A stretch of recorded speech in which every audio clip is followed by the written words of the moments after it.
Ассалаумағалейкум, менің шеберлерім. Сіздерге дөңгелек келін көрпеше немесе шай көрпешенің тігілу жолын көрсететін боламын. Менің каналыма подписка жасап, комментарий жазып, лайк басып кетіңіз. Сіздерге қазір қажетті заттарды көрсететін боламын. Бізге қажетті заттар осындай велюр мата созылмалы түрі. Мен осы матаны таңдаған себебім, маған шкатулкасымен тігу керек болды. Шкатулка тігу үшін маған созылмалы түрі қажет. Замок, бахрама, паутинка, дублерин және осындай ақ велюр мата және бөз мата мақта салуға арналған, және де мақта 1,5-2 килограмм мақта қажет. Енді сіздерге айтайын дегенім, егерде сіз тек қана көрпешені тігетін болсаңыздар, осындай көрпешені тігетін болсаңыздар, велюр матаның қатты түрін таңдасаңыздар болады. Ол кезде сіздерге дублерин жабыстырудың қажеті жоқ. Матамызды бірінші осындай екі бөлікке бөліп аламыз. Біреуі 80-80 үстіңгі бөлігі, астыңғы бөлігі 80-90 етіп, осылай төрт бұрышты етіп бөлеміз.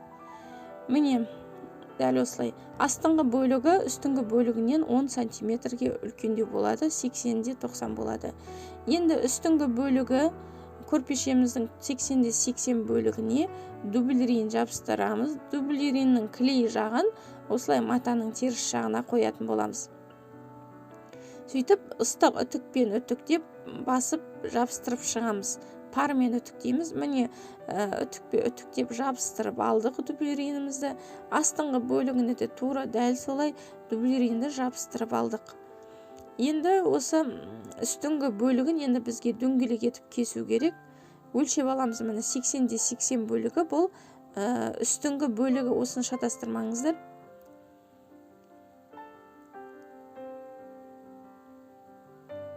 Енді матамызды 4-ке бүктеп дөңгелек кесуіміз керек.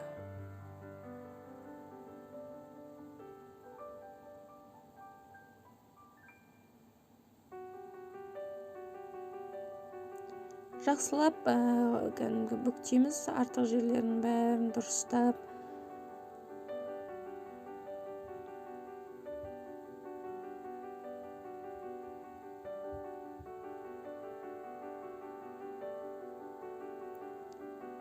Міне, төрт бұрышты етіп, осылай 4-ке бүктедік. Енді бормен 40 сантиметр етіп өлшеп сызып отырамыз. Міне 40 сантиметр бұрышынан бастаған кезде 40 сантиметр дәл осылай дөңгелетіп сызамыз.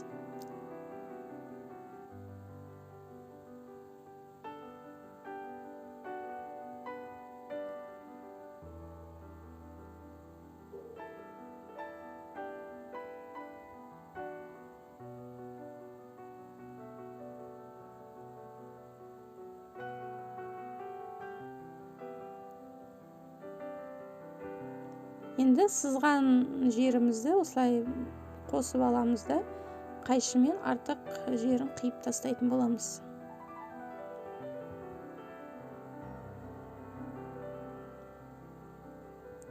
Артық бөлігін осылай қиып алып тастаймыз.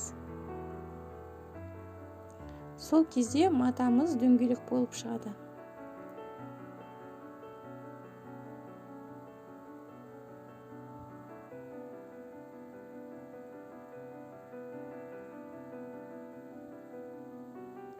Міне, матамыз дәл осындай төп дөңгелек.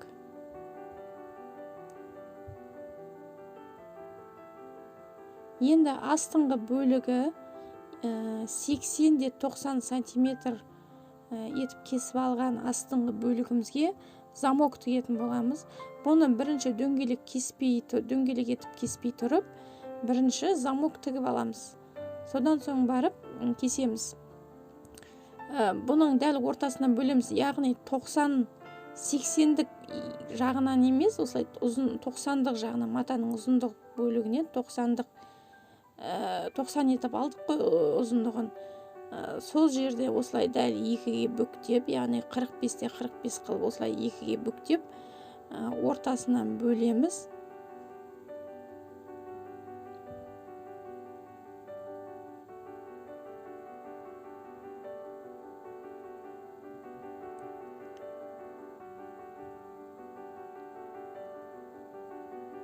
міне осылай 45-те 45 етіп дәл ортасынан бөліп аламыз. Бұл жерге қазір біз замок салатын боламыз. Замок таңдауында сіздерге потайной замок таңдауға кеңес бермеймін. Көрпешеге арналған сапалы замок салыңыздар. Енді бір бөлігін алып тастаймыз. Екінші бөлігімізге 8 сантиметр етіп матаның шетінен бастап осылай өлшеп аламыз. Бұл жер замок салынатын жер, яғни замокты жауып тұру үшін конверт жасайтын боламыз. Конверт деп аталынады, яғни қазір көресіздер тігіс барысында. Міне осылай сызып алдық. Енді матаның шетін дәл осы сызыққа әкеліп, екіге бүктеп, дәл осылай бүктеп, үтіктеп, үстінен үтіктеп шығамыз.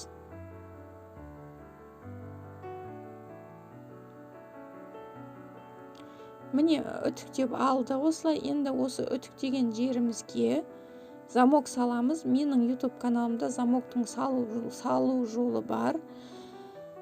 Замокты оң жағын матаға қоямыз, осылай матаға беттестіріп қоямыз замоктың оң жағын.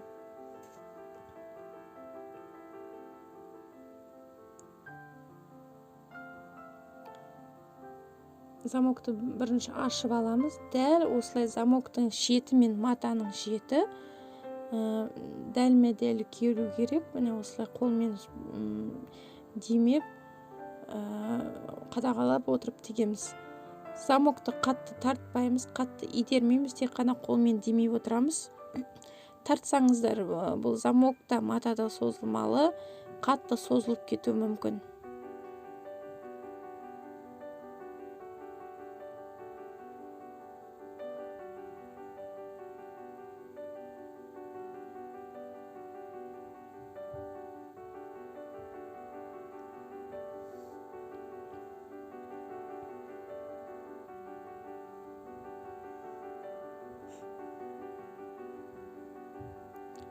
Міне закрепка беріп, енді екінші бөлігіне замогымызды тігетін боламыз.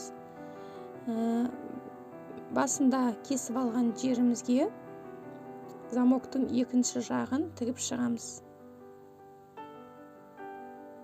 Бұда да дәл солай замоктың оң жағын матаға қаратып қойып, міне осылай тігеміз.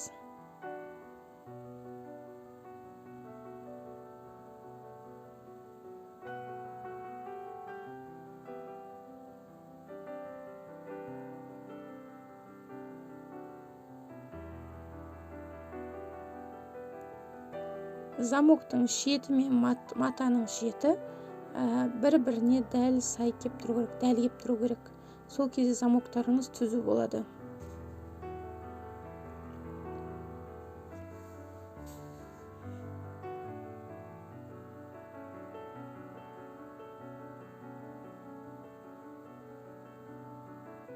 Закрепка беріп, міне тоқтаймыз. Енді замогымызды жауып көреміз.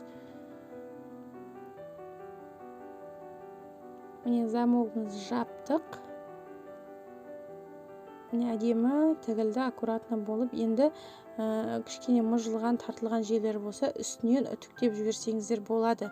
Міне замогымыз көрінбей, осылай конверт болып тұрады. 10 сантиметрді артық алғанымыз осы конверт үшін артық алдық. Енді осы астыңғы бөлігінде біз дөңгелек етіп кесуіміз керек. Бұны да 4-ке бүктеп, 40 сантиметрден өлшеп отырып, дөңгелек етіп кесіп аламыз.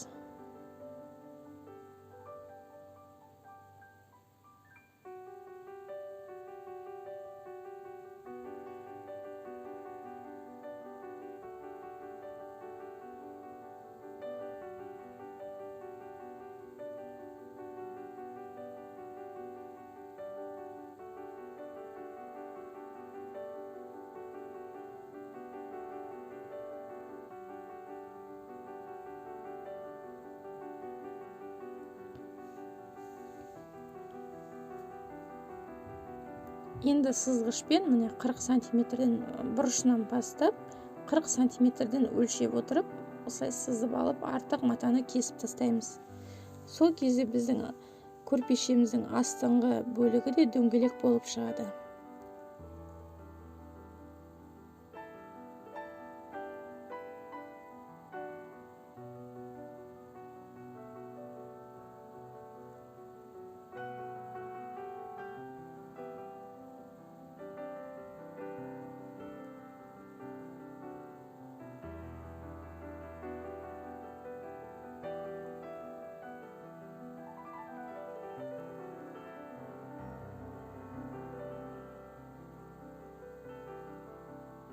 Міне көрпешеміздің астыңғы бөлігі де дайын. Енді астыңғы бөлігі мен үстіңгі бөлігі де дөңгелек болып шықты. Енді екеуін біріктірмес бұрын бірінші үстіңгі бөлігіне оюды ойып жабыстырып алуымыз керек. Оюға кез келген матаны қолдансаңыздар болады, кез келген түсте. Мен осындай астында дайын дублирені бар, ломанный велюр дейді, сондайды қолдандым. Оюға бірінші біз паутинканы оюды оймас бұрын бірінші осылай паутинканы жабыстырып аламыз. Бұл паутинка дегеніміз клей. Оюымызды матаға жабыстырып зигзагтау үшін, зигзаг тіккенде ойымыз қимылдап кетпеу үшін, қозғалып кетпеу үшін осылай астына паутинка жабыстырып аламыз. Бізге осындай аракл қағазы қажет. Кез келген канцеляр дүкендерінде осындай аракл қағаз сатылады. Бетіндегі жылтыр бөлігін алып тастаймыз да, осылай астыңғы қағазын жылтыр жағын паутинкаға қойып, үтікке тигізіп алмай, парсыз үтіктеп шығатын боламыз. Міне, пармен үтіктесеңіздер, қағаздарыңыз жыртылып кетеді. Сондықтан да парсыз осылай үтіктейміз. Үтікке паутинка тиіп кетпесін, өйткені ол клей тез жабысып қалады, кетуі қиын.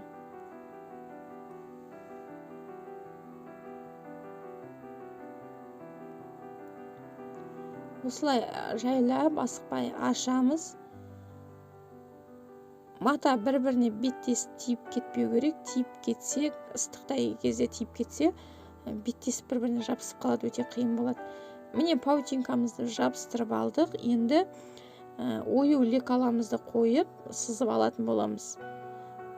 Егерде сіздерде постоянно қолданатын оюларыңыз болса, осындай скотчтап алыңыздар. Скотчтап алсаңыздар, міне паутинкаға ешқандай түйреуішсіз, инесіз осылай өзі жабысады. Сол кезде осылай сызып алуларыңызға оңай болады. Оюымызды кәдімгі ручкамен жақсылап сызып шығамыз. Матаға көшіріп сызамыз осылай.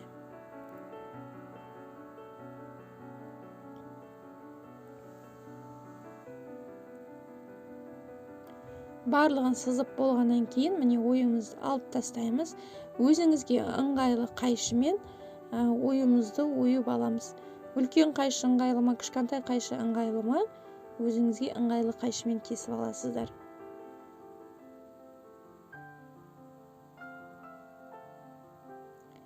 Көп көлемде ою оятын болсаңыз, лазерге кестірсеңіздер де болады. Ойымызды ойып болдық. Міне енді матамыздың, көрпешеміздің үстіңгі бөлігіне осылай қойып, ұқыпты етіп барлығын. Енді осы оюымызды міне үтіктеп жабыстырамыз үстінен. Мен үтіктегенін көрсеткен жоқпын, өйткені уақыт тығыз болғандықтан. Сол кезде оюымыз матаға жабысып қалатын болады. Енді осы оюымызды зигзагтайтын боламыз.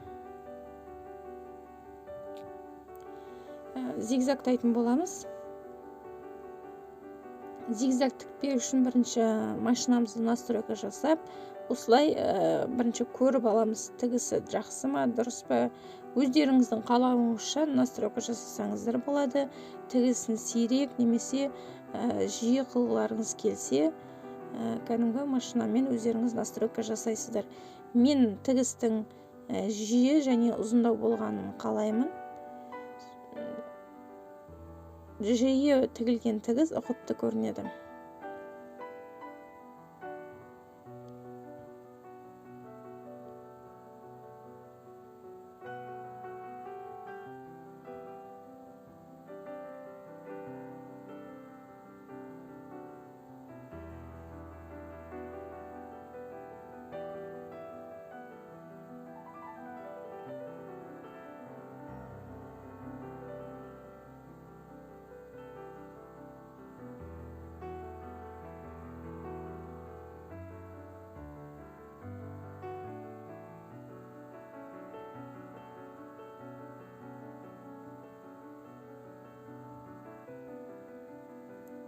Оюымызды айналдырып, осылай жақсылап тігіп шығатын боламыз.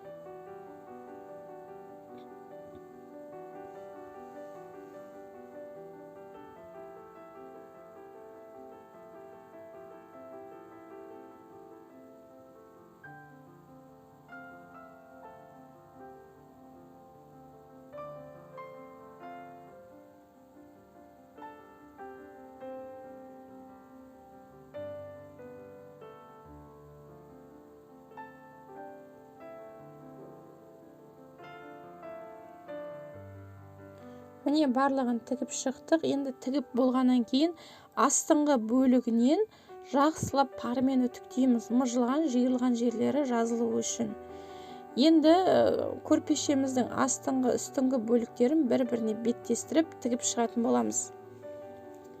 Тіккен кезде түктерінің бәрі екеуі астыңғы үстіңгі бөлігінде де бір жаққа қарап тұрғанын қадағалаймыз. Осылай қолмен сипап көруге болады түктерінің бір қалыпта тұрғанын. Міне осылай беттестіріп, түйреуішпен түйреп шығамыз айналдырып.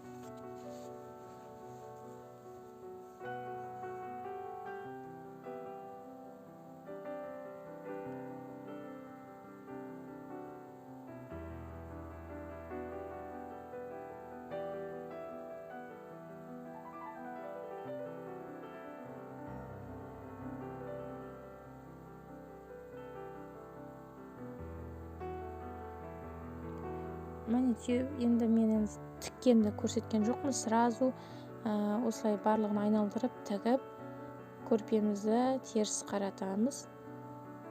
Теріс қаратып міне қарайтын боламыз. Енді біз ең соңғы этапы бұл бахрама тігетін боламыз көрпешемізге. Артық жіптері болса қиып алып тастаймыз. Бір көрпешеге 2,5 метр бахрама қажет. Бахраманың кез келген түрін қолдансаңыз да болады, өзіңізге қажетті. Міне қараңыздар, бахраманы тіккен кезде көрпенің жоғарғы бөлігіне тігетін боламыз. Яғни тігістің үстіңгі жағына, жоғарғы жағына қарай тігетін боламыз. Шетін осылай қайырып аламыз, өйткені бұл бахрама сөгітіліп тарқатылып кетеді. Бірінші үстіңгі жағынан тігеміз. Міне көрдіңіздер ғой, дәл осылай қойып алып, үстіңгі бөлігінен осылай тігіп шығатын боламыз.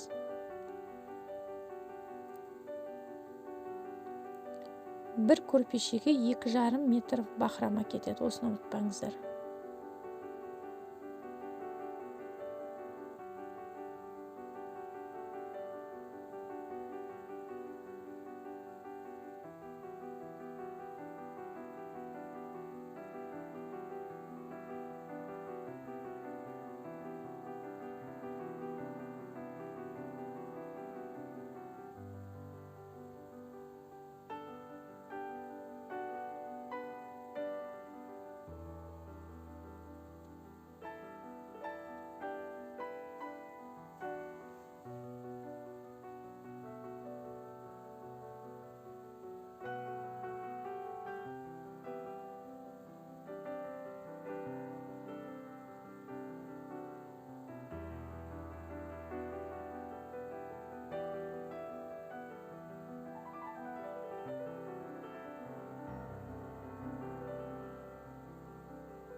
міне айналдырып тігіп болдық. Жоғарғы жағын енді дәл кішкене бір сантиметр етіп осылай артық кесіп ішке қайырып, бақыраманың шетін бір-біріне мінгестірмейміз, бір-біріне қарама-қарсы етіп қойып осылай закрепка беріп бекітеміз. Сосын аздап осылай кішкене үстінен де жүріп өтіп, енді астыңғы бөлігінен тағы да бір айналдырып тігіп шығатын боламыз.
Міне бақыраманы айналдырып тігіп болдық осылай. Бақыраманы тіккенде де қатты созбаймын тігеміз, өйткені бақырамада созылмалы.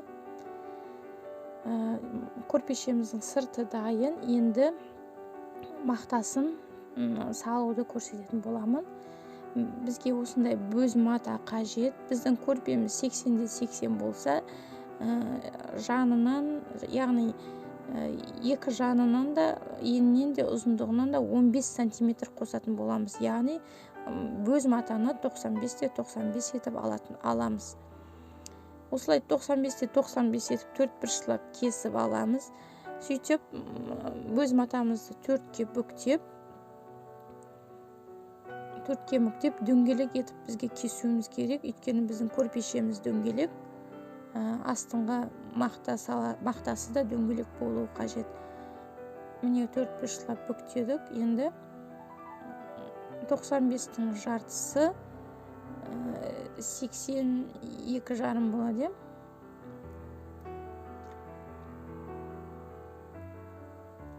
87, 88 қылып осылай ала берем. 87, 88 қылып.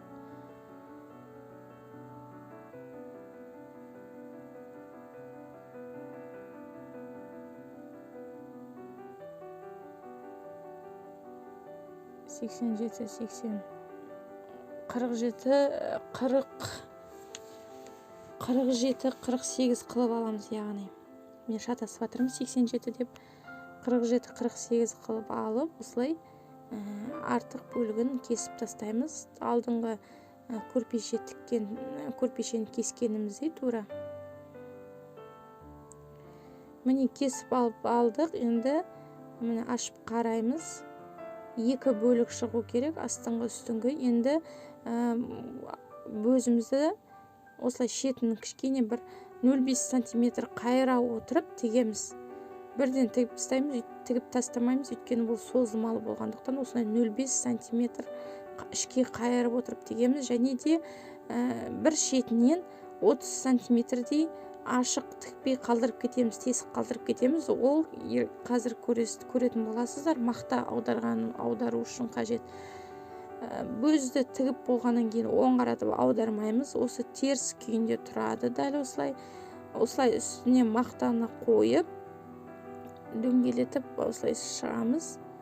Әдемілеп қойып шығамыз. Қалың жұқалығын бәрін қолмен қадағалаймыз.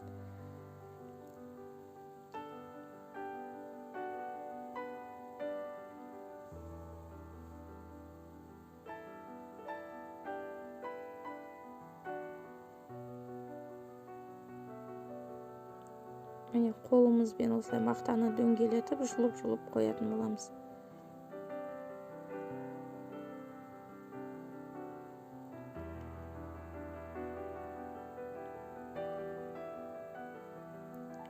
Мақтаның қалың жерлерін алып тастап, барлығын бірдей қыламыз. Өйткені қолмен барлығын ұстап көріп отыру керек. Қай жері жұқа, қай жері қалың, бәрін қадағалап отырамыз. Мен енді мақта салудың шебері емеспін. Сіздерге өзімнің білгеніммен бөлісіп жатырмын. Аздап болса да, постоянно егердім ылғи да осылай мақта салатын болсаңыздар, қолдарыңыз жаттығып үйреніп кетесіздер.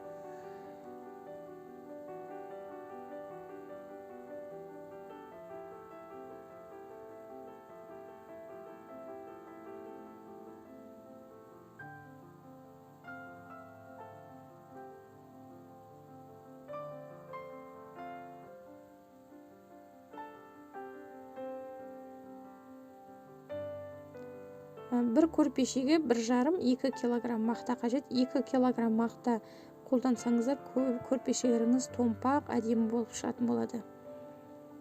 1,5 килограмм кішкене аздау енді. Сондықтан 2 килограмм мақта салыңыздар.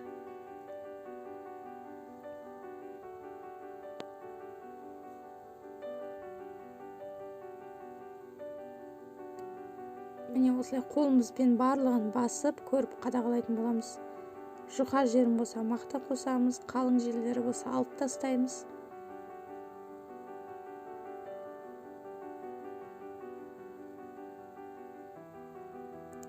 Енді міне өзімізді осылай шетінен бастап орап, алдын сіздерге айттым ғой, 30 сантиметрді тесік қалдырамыз. Міне осы тесіктен осылай айналдырамыз, оң қаратып. Тесіктен міне осылай айналдырамыз.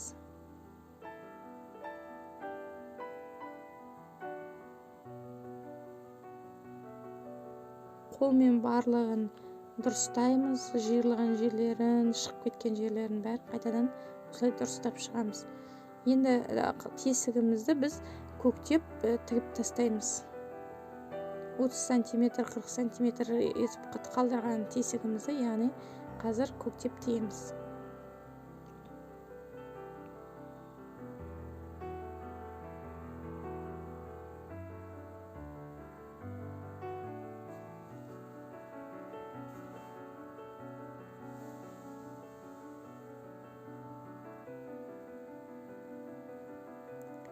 Мен міне осылай шеттерін тігіп қойдым, жасырын тігіспен.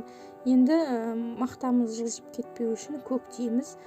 Осындай көрпе көктеуге арналған арнайы жіп сатылады, қалың жіп.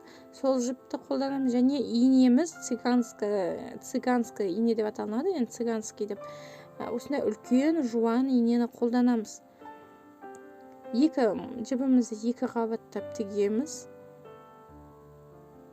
Жұқа кәдімгі машина 40-шы жіпті қолдансаңыздар, ол жіп тез ағылып кетеді, сөгітіліп, үзіліп кетеді ол жіп. Сондықтан осындай көрпе көктеуге арналған арнайы жіпті қолданатын боламыз. Міне көрпе көктеген кезде инемізде аз ғана бөліктен алып отырып, мақтаның арасымен жібереміз инені.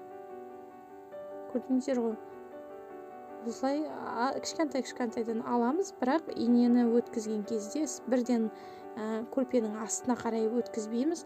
Мақтаның арасымен алға қарай жылжытып барып тігіп шығатын боламыз.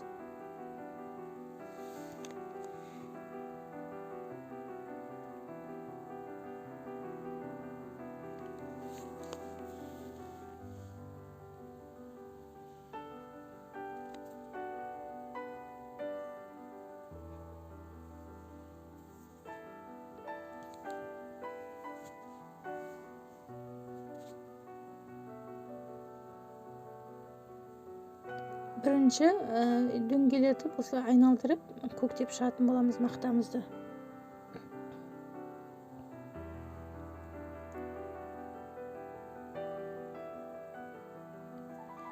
инемізді жібі бітіп қалған кезде бір ғана түйін жасамаймыз, қайта тіге отырып осылай түйіндейміз.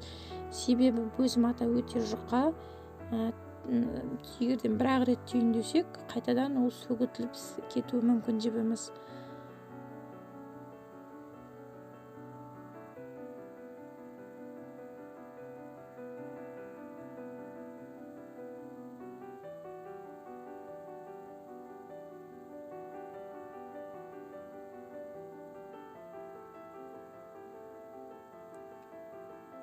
Міне көрдіңіздер ғой, кішкентай ғана бөлік алып, мақтаның ортасымен жіберіп отырмын алға қарай инемізді.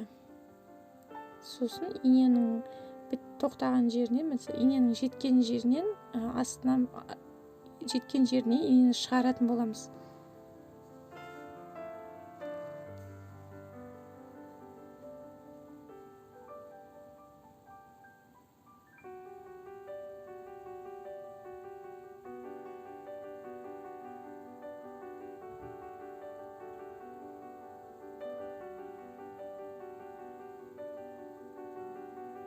Міне айналдырып тігіп шықтық. Енді жібімізді бекітеміз. Енді орта жағынан осылай сызып алып, үш бөлікке осылай сызып алып, енді осы сызықтың үстінен көктеп тігіп шығатын боламыз.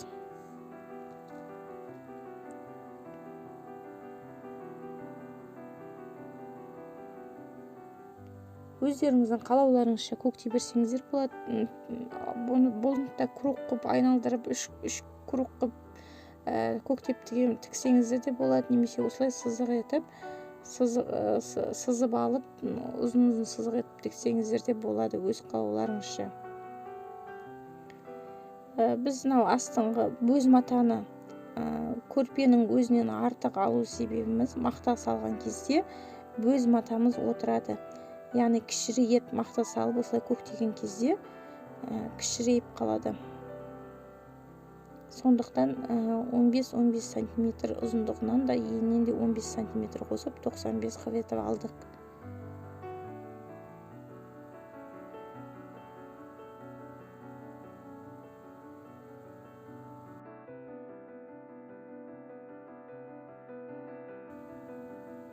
Енді екі қатарды дәл осылай тігіп шығатын боламыз. Міне осылай барлығын көктеп тігіп алдық.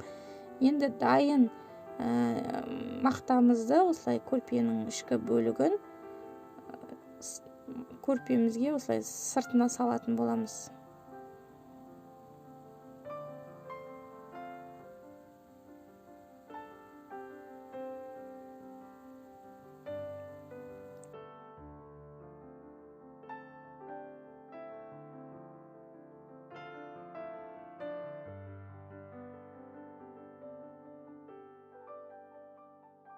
Міне көрпешеміз дайын болды. Менің мастер-классым ұнаса, каналыма жазылып, лайк басып кетіңіз.